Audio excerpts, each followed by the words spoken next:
SIT बनाने का निर्णय कर लिया और एसआईटी ने काम शुरू कर दिया। सुप्रीम कोर्ट में लगातार एसआईटी अपना रिपोर्ट दे रही है, कानूनी कार्रवाई चल रही है। हम विश्व के देशों के पास गए, G20 समिट में गए। विश्व के कई नेता ऐसे थे जिनका चेहरा पहली बार देखने का अवसर आया था। मैं नया था, लेकिन मुझे पता था मोदी भले नया हो, अनुभव कम हो, लेकिन देश चिर पुरातन है। 125 करोड़ देशवासियों की ताकत है। और मैंने विश्व के देशों के साथ आंख में आंख मिलाकर के कहा कि हम काले धन के खिलाफ लड़ाई लड़ रहे हैं। आप सारे दुनिया के देश हमारे साथ खड़े हो जाइए, हमारी मदद कीजिए, हमें जानकारी दीजिए। और G20 समिट में दुनिया के ताकतवर देशों ने भारत की इस बात को माना, प्रस्ताव स्वीकार किया।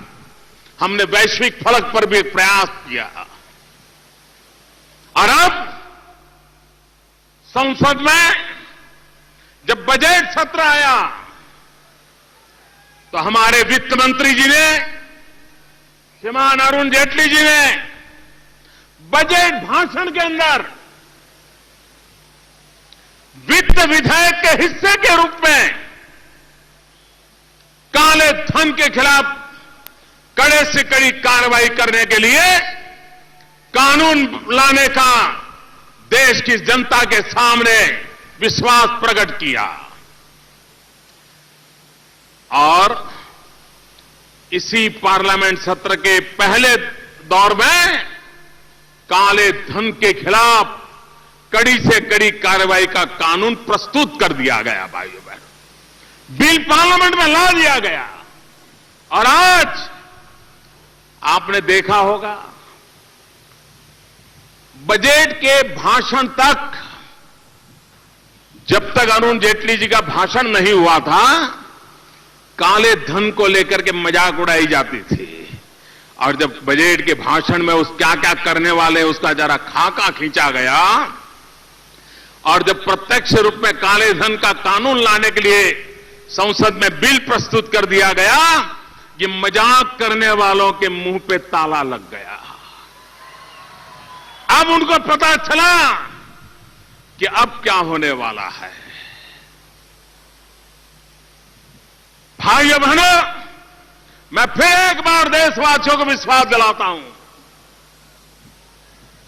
जो गया है वो लाना भी है, लेकिन अब नया ले जाने की कोई हिम्मत न करे, ये प्रबंध भी हमने करना है और उसको हमने किया है।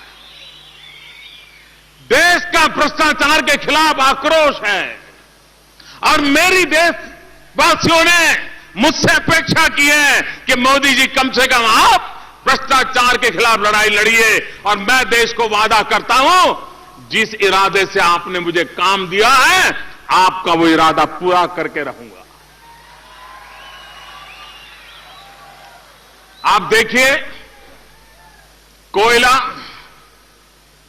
जब पार्लियामेंट के चुनाव के वर्षों में हम कोयले की चर्चा करते थे, चुनाव सभाओं में बोलते थे, तो कई लोग हमारी मजाक उड़ाते थे। सरकार में उस समय जो लोग बैठे थे वो तो कहते थे ये बढ़ चढ़ करके आंकड़े दिए जाते हैं, सब झूठे हैं, फालतू है। और आंकड़ा इतना बड़ा था, 1,76,000 करोड़, 1,76,000 करोड़। ये आंकड़ा इतना बड़ा था कि आंकड़ा भी लोगों को भारी लगने लगा था।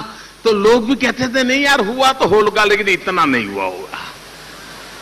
ये खा तो गए होंगे, ले तो गए होंगे, लेकिन इतना थोड़ा ले जाते हैं। ये रकम इतनी बड़ी थी कि देशवासियों को इस चोरी के माल पर भी शक होने लगा था, शायद इतना नहीं होगा। लेकिन भाइयों बहनों,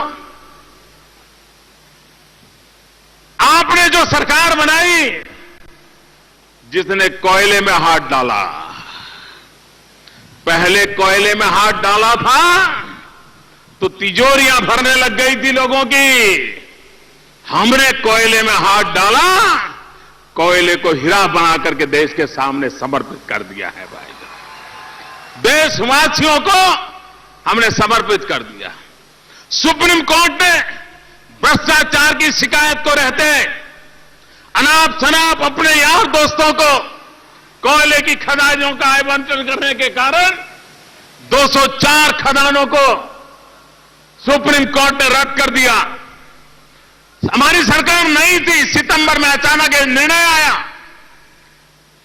और हालत ऐसी थी कि 31 मार्च के पहले हम एक के बाद एक फैसले न करते तो देश के बिजली के कारखाने बंद हो जाते, देश अंधेरे में डूब जाता, 1 किलोग्राम कोयला मिलना मुश्किल हो जाता। यह परिस्थिति पैदा हो गई, उनके पाप के कारण पैदा हुई। लेकिन हम हिम्मत नहीं हारे। कठिनाई थी, कोयले में हाथ लगाना मतलब बेआबरू होना निश्चित था, लेकिन नीयत साफ थी मेरे भाइयों बहनों, नीयत साफ थी। हमने हिम्मत की, कोयले में हाथ लगाया और इस संकल्प के हाथ लगाया, अब कोयले को हीरा बना करके छोड़ेंगे। और आज भाइयों बहनों हमने करके दिखाया। अभी 204 में से सिर्फ 20 खदानों का ऑक्शन किया है, 20 का, ओनली 20 आउट ऑफ 204। और 20 का ऑक्शन कर करके 2 लाख करोड़ से ज्यादा रकम देश के खजाने में आए हैं 20 में से।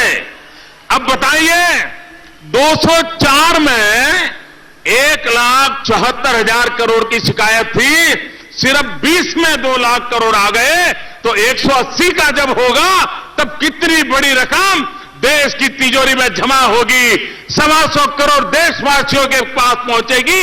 आप कल्पना कर सकते हो भाइयों। मुद्दा नीयत का है और हमारी नीयत साफ है, और उस साफ नीयत का कारण है कि हम देश को आगे बढ़ा रहे हैं।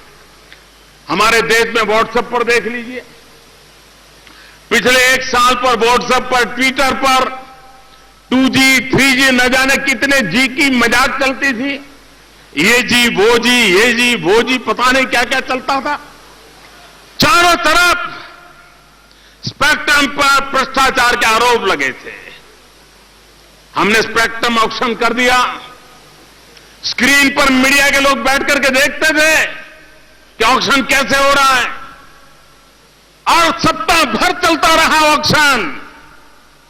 और भाइयों बहनों, हिंदुस्तान ने कभी कमाया नहीं था उससे ज्यादा, 1 लाख करोड़ से भी ज्यादा ऑक्शन के अंदर आज हिंदुस्तान की तिजोरी में पैसा आ गया। भाइयों बहनों, अगर नीयत साफ हो, ईमानदारी के साथ देश के सामान्य मानवी की आशा आकांक्षाओं को पूर्ण करने के लिए अगर हिम्मत के साथ कदम उठाए जाए तो देश को प्रगति से कोई रोक नहीं सकता है। ये हमने अनुभव किया है भाइयों बहनों, और हम करते चले जा रहे हैं। छोटी चीज से लेकर के बड़ी चीज तक हमें देशवासियों पर भरोसा है। हम देशवासियों पर भरोसा कर करके आगे बढ़ रहे हैं। देश ने पहली बार एक नए प्रकार का रेल बजट देखा है।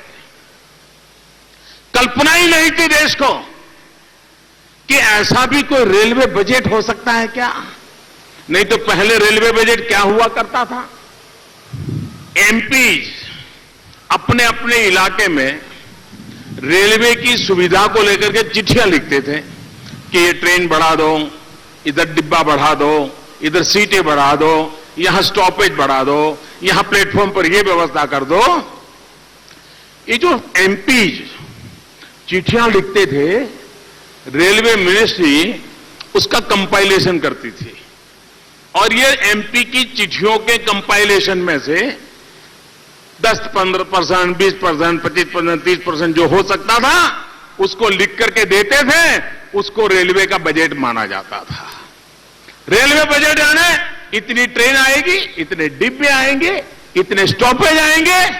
पहली बार देश के सामने आने वाले 10 साल में रेलवे कहां होगी, देश के सामान्य मानवी को रेलवे के माध्यम से क्या लाभ होगा, रेलवे में काम करने वाले कर्मचारियों की रक्षा कैसे होगी, सामान्य नागरिक को सुविधा कैसे उपलब्ध होगी, बारीकी से विचार करके देश के सामने पहली बार एक विजन के साथ रेलवे बजट प्रस्तुत किया।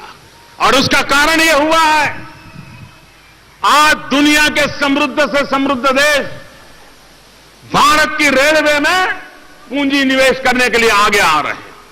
पहली बार हिंदुस्तान के राज्य रेलवे के साथ पार्टनरशिप करके अपने अपने राज्य में रेल बिछाने के लिए पूरी ताकत के साथ हिस्सेदार बनने के लिए आगे आ रहे हैं।